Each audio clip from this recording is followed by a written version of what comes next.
Okay, Science 30s, here's our final video of the week, and this is again on fields. So we've done the gravitational field, we've done the electric field, and now finally we're going to go into the magnetic field.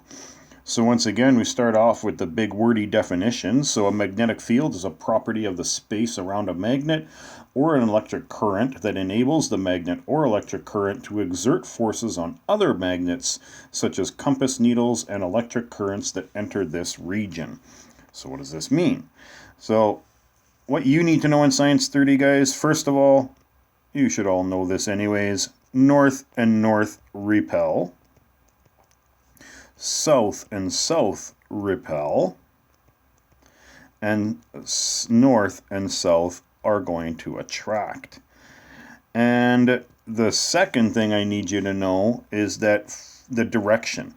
So field lines for magnets, field lines always leave the north and loop to the south. So I have two examples here of magnets, and we see they have the north end and the south end. And what I want to do now is draw the electric or the magnetic fields that that are going to interact here. And so we are going to be leaving the north, and it's going to be looping around to the south. And we just throw some directional arrows in here so we can see, and we'll put another one. So if we were to get a bunch of iron filings and we were to get a bar magnet like this and put a piece of paper on top of the magnet and then use a bunch of iron filings and spread them out and give them a little shake, we would actually see them line up in this configuration. And so again, this would be on both sides. And this is a very nice visual representation when we do this in class of a magnetic field. And there we are. So that's the magnetic field around a bar magnet. Now, a magnet like this, the horseshoe magnet, a little bit different.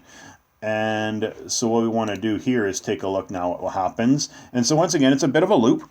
But obviously there's not as much of a loop here in a way. So we're going to first of all have a nice big loop. We'll start off with a big one like that, and then we'll just make these loops a little bit smaller and until eventually we get straight across like that. And again, just put some nice directional arrows from the north to the south. There will also be ones that loop around like this, okay? It depends on the strength of the magnet. And so that would depend on the type of magnet you have. And so that's what you need to know for magnetic fields. So once again, if we just go back to this definition of fields in general. So now, guys, what you've realized is that the fields all are essentially the same type of idea. So they're all a region around an object in which another object will experience a force. With gravitational fields, this always has to do with mass. With electric fields, it always has to do with charge. And with magnetic fields, it has to do with the north and south poles of a magnet. And one thing that we're not going to get into as much in this course as we normally would is the relationship between these two. The electric and magnetic fields are very, very closely related. And in fact, if you take something that's metal and you pass it through a magnetic field, you actually land up with a current. You actually land up with an electric current, which is a concept called induction. And that is the basis of how a lot of motors work. And yeah, so that's what I want you to know for this week, guys. Follow along on Google Classroom and do the questions I assign, please. And have a good week.